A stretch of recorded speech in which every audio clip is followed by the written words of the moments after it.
So I recently went to Barclays Center in Brooklyn, right? And I really like that stadium. That's the Jay-Z stadium, right? That's the Jay-Z one. He built it himself. Well, did he? I don't know. Isn't that his claim? We're about to find out. Okay. Well, no, not really, because I didn't look that up. So what research did you do on this podcast? I did. I was curious though, like all these sports stadiums, who actually finances them? Like who puts up the money? Is it by bonds? Yeah. Oh, okay. And Well, get that's into it. that. Okay. We'll get into that. Great episode, guys. Well, actually, yeah. Nice It's job, just bro. bonds. That's a record. 33 minutes. Just bonds. Just bonds. And not Barry. Just bonds. No, wait. That's not it. That's not it. On this episode of the I'm Not Dumb But podcast, we talk about why does a billionaire team owner need taxpayer money? If a stadium costs $2 billion, who's actually writing that check? And are sports stadiums economic engines or economic illusions? I'm your host, Caesar, joined by the only billionaire not invited to the Epstein Island, Chris. He knows 100 different chokeholds, but you have to start from the ground so he can show you, Rob. Hello. And he's dealing with arthritis on his finger from swiping right, Victor. How y'all doing? All right, so do you guys even like sports? No. I like sports. I just watched the Olympics. At your age now, where you're at, if you could go pro in one of these sports, winter sports, and like actually have a viable option to do it, which one would it be? I think mine is curling because I can't do any of the other stuff. I think that's the one I'm going to be least hurt in, so I'll take that one too. Curling unleashes something deep. All right, so what was the last stadium you guys went to? Stadium? Did you guys- Yankee Stadium. Yeah, like sports stadium? Yeah, Yankee Yeah. Stadium. Yankee Stadium. Was that recent? Maybe about 2 years ago. 2 years ago, yeah. Oh. There was like a... Damn, that was because these sports stadiums are getting kind of crazy these days. The cost of them are going from $1 billion to $6 billion, and every time one of these things is proposed, there's always seems to be some controversy around. You it. know what I don't like about stadiums? It's the names. They're getting kind of crazy. MetLife, Barclays, like City. Like I don't want to go to a stadium named They're after all a field. finance companies. Yeah, give me like something with insurance. character. You know, like the George Well, B. Barnheight. yeah. You know, Nice. You like that one? that's a Doesn't strong exist. name. Yeah, It's a strong you don't know American. that. That man owned a railroad. Does that exist? Yeah. No, I made him up. But he sounds like a baron. You know what I mean? Like someone who like a founding father. That man's a national treasure. Do you guys know what the name of the where the Lakers play now?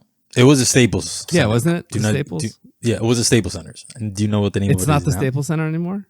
Nope. The Microsoft fucking SoFi. Close. SoFi Stadium. Not really. I think that's That's an actual stadium. San That's an Francisco, actual stadium. isn't it? We'll talk about that later. Yeah, yeah. It's the Crypt, The Crypt. the Crypto Arena. The Oh, crypto. crypto. The Crypto Arena. Yeah, they bought it. Like this Really? cryptocurrency company. Yeah, bought the naming rights to that. It's no longer the Staples. But that's what I'm talking about. Like these team names, not even team names, but like these stadium names have no character. None. No character, but they pay a lot of money. We'll get into a little bit into that later. But it shouldn't be about the money. Now you're not making sports Oh. It's fun. all about the money. Oh, but it is. It's all about the I'm saying money. saying All it the money, shouldn't bro. be. It shouldn't be. Let's make sports. Show me holy the money, again. Jerry. That's from a movie, right? Jerry Yeah. Maguire. Jerry Maguire. Yeah. But he doesn't say "Show me the money, Jerry." He just says "Show me the money." Doesn't say Jerry. Nope. No, he just says, show me the money. Must have seen the Spanish version. It's like a bootleg with a guy walking in front. Yeah, it's like enséñame el dinero, Jerry. But all right, so the sports stadiums are financed in usually three different ways, right? They could be fully financed privately. So that's when this rich owner uses his own capital, private loans, and any revenue generated by the venue, instead of taxpayer money or government bonds to basically fund the projects. And he sells naming rights, which is what we were talking about earlier. These naming rights can be super lucrative. luxury suite sales, seat licenses. So SoFi Stadium that we were talking about earlier is actually the largest privately financed stadium. Stan Kroenke, the owner, financed almost all of it. The estimated cost was from $1 billion to ended up being $5 billion. Wait, they estimated 1 billion, and then they were like, "Hey, you were off by 4." Well, yeah, it's always What's he runoffs. building, the West Wing? It was the East Wing, by the way. That's in Okay. construction. Well, what was he building, the East Wing? Was the I picked those drapes in my first term. So he got loans from the NFL. SoFi, actual social finance, the company paid him $400 million for a 20-year naming rights for the stadium. What if they go bankrupt? Well, to be honest, I'm assuming if they go bankrupt and they can't afford it, the stadium itself is lucrative enough that you're gonna have some other company come out of nowhere and be like, yeah, I will pay. Yeah, but let's say they hold it. They're like, "Hey, listen, we're gonna do it for 20 years," and then like, "Oh, Well, if they go there's bankrupt, no they need." they redo their debt, so they can restructure it and have it paid. Or Yeah, it's like when whatever they happened to liquidate- Blockbuster Stadium. You know, I don't know if that was a real thing, but I think it would have. It I would don't have know been if that's a funny. real thing. it would have been great. Yeah, It'd have been fun. it would have been good. Yeah, Yeah. nice one. R.I.P. Bob Lesser. An elegant evening at Blockbuster. So yeah, and Stan Kroenke, his net worth is actually $20 billion. Who is he? Stan No, Kroenke? but What who did is he he? make? Yeah, The He's a real ShamWow? estate is he the? close. Is he the? What's that? That's the Scrub Daddy. Is he a Scrub Daddy guy?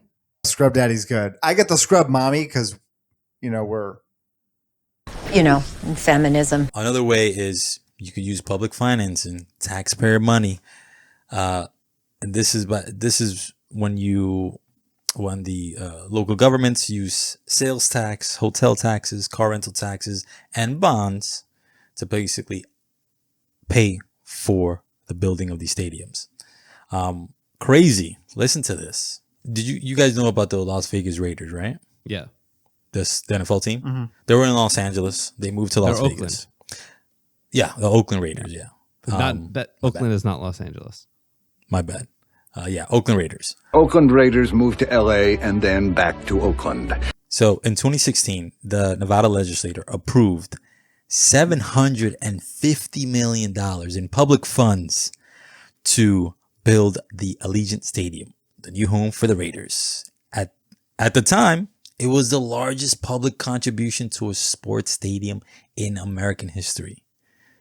Remind you, this is public funds for a sports Right. stadium. So therefore, I'm assuming that the stadium is open to the public and is giving a lot back to the community, right?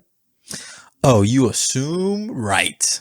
And in a little bit, I'm going to tell you how you're wrong, you idiot. Wait, how did I assume right then?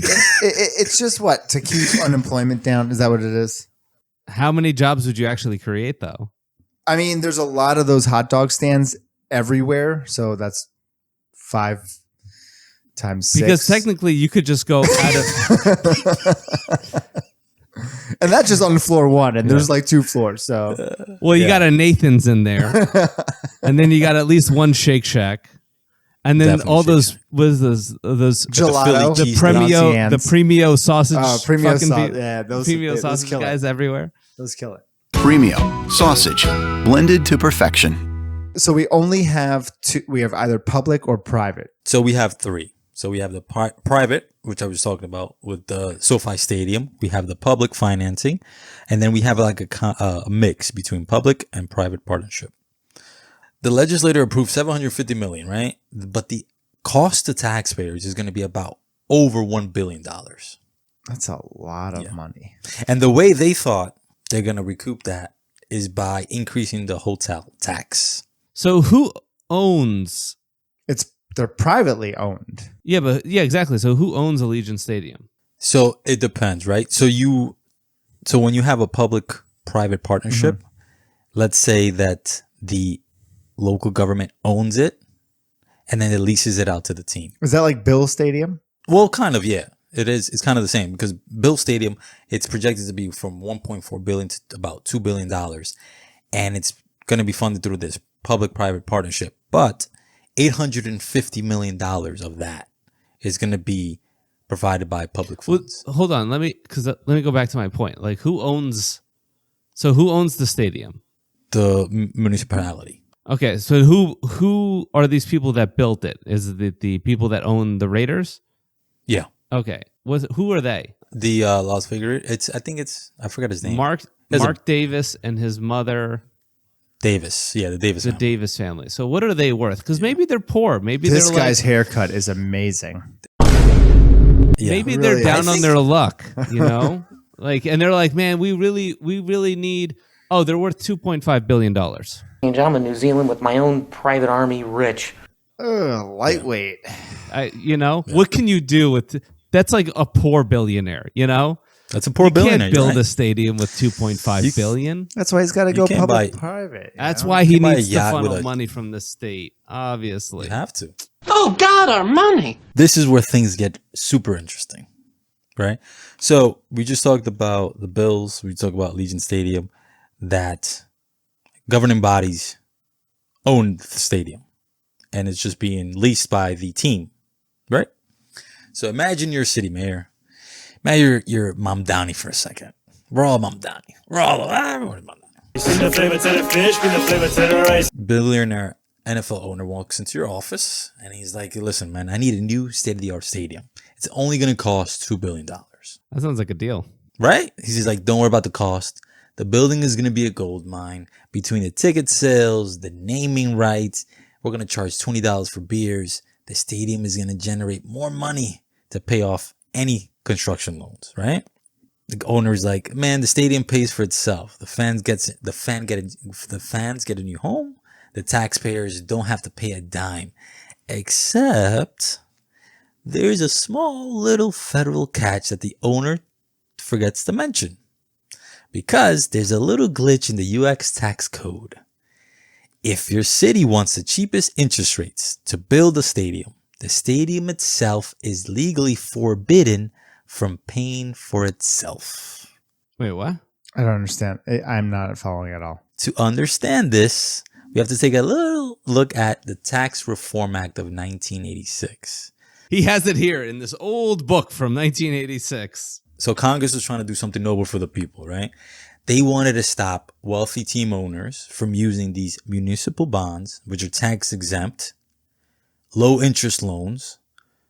They wanted to stop these, billionaires from taking these loans, from building these sports stadiums, and for this money to go to public goods like schools and sewers. So Congress decided to come up with this called private activity test. Can we just break it down piece by piece? I'm the city. Hey, can I have a bond? No problem. These are tax exempt. So if you buy bonds issued from, this is a Google AI. If you buy bonds issued within your state of residence, the income is often free from state and local taxes as well. Because you don't pay federal. And then if you buy it from them, then you pay no state tax. But in order for this to be tax free, I need to make sure that if I'm a owner that's building a stadium, the stadium needs to be used at minimum 10% of the time, right? But also, in order to pay back those bonds, right, as a city, right, I can't use the revenue that's generated by the stadium to pay those bonds back. So the thing that they're using the bonds for to build can't actually generate revenue to repay those, for the city to repay to those bonds. So then how do they pay it Yes. back?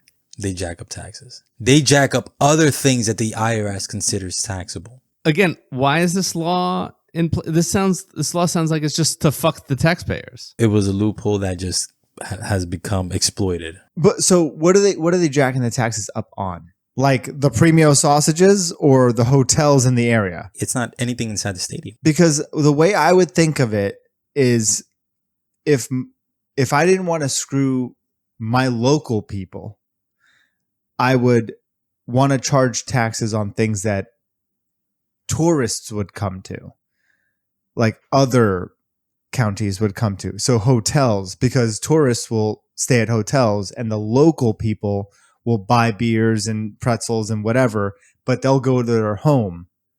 So I'm going to jack taxes up on tourism. So yeah, so whenever you see a new stadium being announced, you generally see like a new tax hike on hotel rooms, car rentals, and even local sales tax. And that's what they're using to cover the costs. So the billionaire is like, great, I'm getting a brand new stadium built. I'm getting all the income from it, and I got it with a tax-free loan. And the city needs to figure out a way to pay back those bonds. So I was looking right now, Allegiant Stadium, the ROI, return on investment, the way it's structured to repay these bonds, it is a 30-year payback. So it's going to take 30 years to pay back these loans. And they're hoping that they can do it in up to 3 years earlier. But they're jacking up hotel tax revenue. Not the actual revenue that you're going to generate from this brand new $5 billion stadium. It's going to be from higher taxes in the surrounding area. It's just going to be more expensive to go to a game or to go and stay at a game. It won't necessarily be more expensive for the local population to go watch a game. No, not really. Just because the prices is based on the teams and the owners and whatever they want to do in the NFL. The Giants are terrible. They've been terrible. Try going to a game. Expensive as shit. They're still charging tickets as if they're a championship team.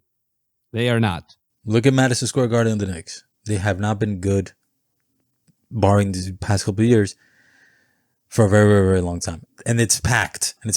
That money, I didn't look into like who built MSG, but I'm assuming that the owner, Jim Dolan, got money from the city, got money from the state to build that.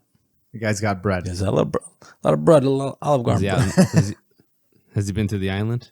I have never been on this island. All right. So obviously they're throwing all this taxpayer money towards it. Obviously it should have a huge return on the community. So who benefits the most? Who are the biggest winners? Right now, it sounds like it's the billionaires that are getting the biggest benefit. But that shouldn't be right, you know? You're not a billionaire defender guy, are you? Oh yeah, I am. Yeah. Oh, okay. Because one day I will be. And when that day comes, I want my taxes. I want my tax-free bonds. And I'm getting mine. A 2022 study by prominent sports economists surveying 3 decades of research into the link between stadium construction and urban revival confirmed that there is a near universal consensus that sports venues do not generate large positive effects on local economies. Is that right? Is that right? So they generate These economists, job they don't know what creation. they're talking about, though. They don't. 30 years? That's not enough data. That's not enough Not data. enough, right? You need. Everyone knows it's at least 35. So what happens is you're going to get a job creation, of course, from construction companies. Short term until the stadium is built. Food trucks. You're going to get an increase in local business growth, right? In the short term. Right? And a lot of Because you're gonna traffic get- problems.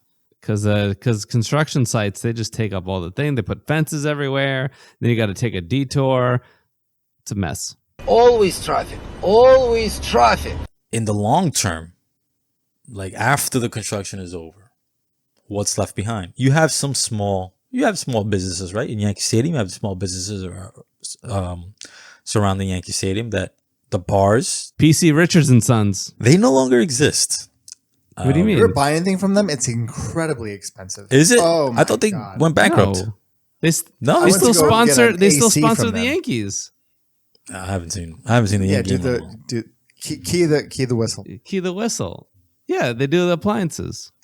They're still around. It's a father-son business. 116 years of honesty. The guy's been integrity, around for 116 years. He's still doing and it. reliability. Fun. And this is one of the biggest things. Spending, right, is usually what they call substitution spending. If you're going to go to a game and you're going to spend $300 inside the stadium, those $300 you're not going to be able to spend in the surrounding area for those small businesses in the surrounding area. You know what I mean? What do you mean? You're telling me after you leave Yankee Stadium, you don't go into the local businesses surrounding it? Do you? I get the fuck out of there. Yeah, That's not enough. Yeah, I avoid those areas actually. But even MSG, Barclays, any of those stadiums, if you're going to spend so much money inside, you're not going to spend it outside. No. Right? No. Well, Madison Square Garden, maybe. If you go, like, if you want to do dinner or something beforehand. Yeah, they're positioned but that's substitution, right? You're not gonna buy dinner inside MSG after. You're gonna either buy before or after. Sure, right? Yeah. So that's what they're talking about. That's substitution spending. You're not gonna do both. So if you're gonna go to and spend all your money in the game, that money you're not gonna be spending in the surrounding. It's really drawing revenue from the surrounding area into the. Yeah. Long term, that's what happens. Yeah, I would agree with that. Yeah. Right? Yeah. Long term. It makes sense. Yeah, I right? just paid $40 for a hot dog. Yeah. I'm good. And I broke the bank. You know what I don't like about stadiums though too? A lot of them now when they build them, they put these, I saw a post about this. It's like old school stadiums are still centered around public transportation, whereas new stadiums get built and there's like just miles of parking lot surrounding the stadium. But they don't really fix the infrastructure to get to the parking lot. So like the highways get clogged easily because now they're like, hey, drive your car to the stadium. Oh, but yeah, the roads around it aren't there to they don't have the capacity to handle all these new cars. We just let you drive to the stadium. So they say, like, let's say for that private stadium that was built, SoFi, spent all his money, right? They actually benefited from the infrastructure from the city. Even when you spend your own money, even when a billionaire or whatever group spends their own money, they still get benefits from the surrounding area when counties and local governments spend money to build the infrastructure around those stadiums. So yeah, again, so the city's paying for the stadium, and then they're gonna have to pay, to upgrade the infrastructure around the city, so the stadium as well. Exactly. We're getting screwed.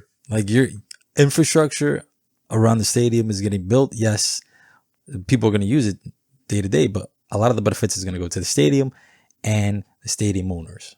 Yeah, you're getting the short end of the stick, all right. There's an opportunity cost to that. $750 million in Las Vegas that went to the stadium. That's $750 that's not going to go somewhere else, either to education, either to hospitals, either to There's an opportunity. What do kids need books for when they're the security guard at the stadium? They got a job, stable job, good job for 30 years. Change your career, bro. Yeah, change your career. Such an idiot. Would you pay attention in school? Fucking loser. Stay in school. Stay in school, kids. Stay in school, kids. Yeah, don't listen to us. Be a stadium. Or else you're gonna end up with a Be a stadium. Be a stadium. Become a stadium.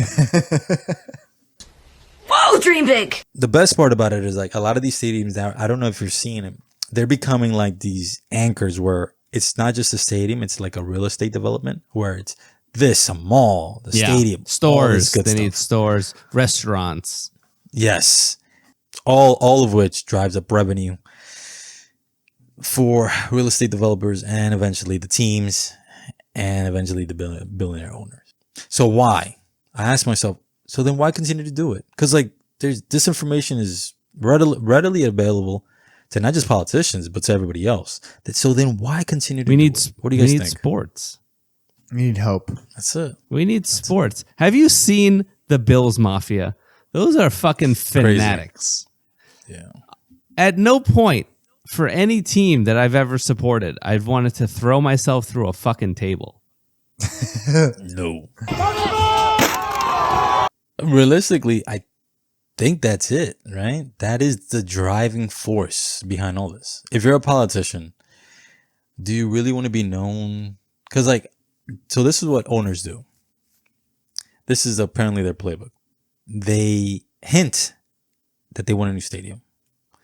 Then they go to the government, whatever, mayor, whatever, and say, we kind of want this. If they don't get their way, they threaten to move the team, which is what's happened in previous cities in the past.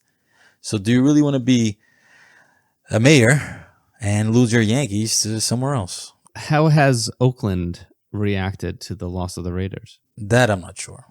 The loss of the Raiders, along with the Warriors and A's, has stripped Oakland of its major professional sports identity and created a significant civic void, leaving behind roughly $100 million in debt from previous stadium renovations. So they're still paying off the debt from the renovations.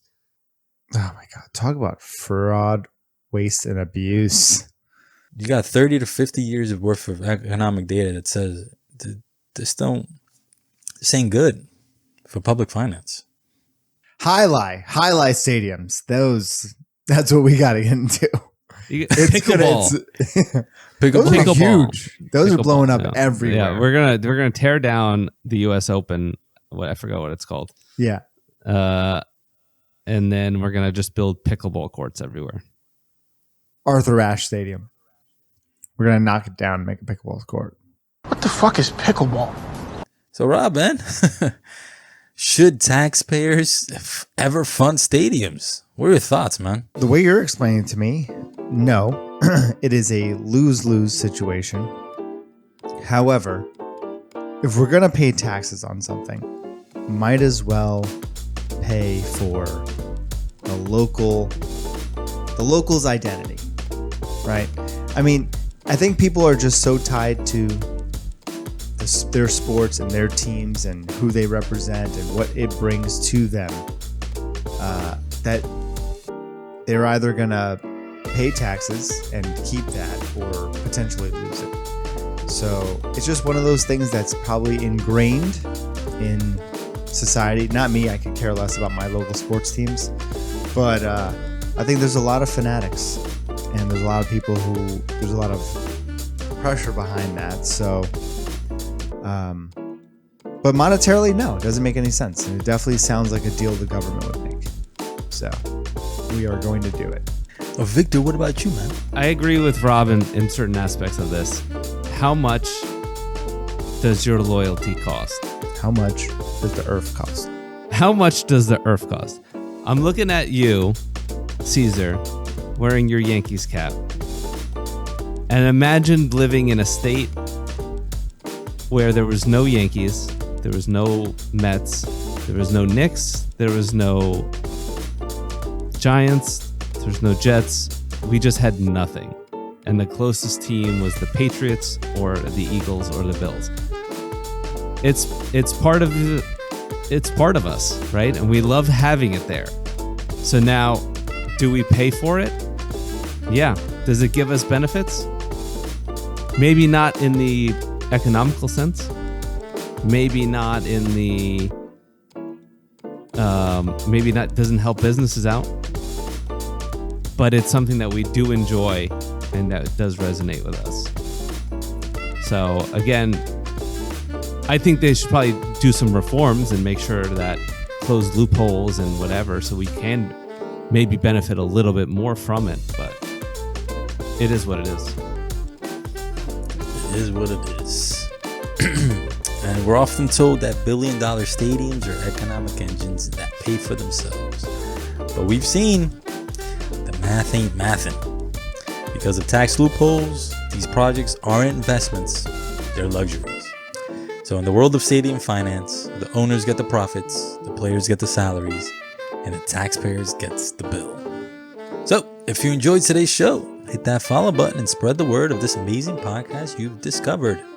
Whether you have questions, suggestions, we want to hear your thoughts. You can find us on YouTube at I'm Not Dumb But Podcast. Until next time, stay curious. Later.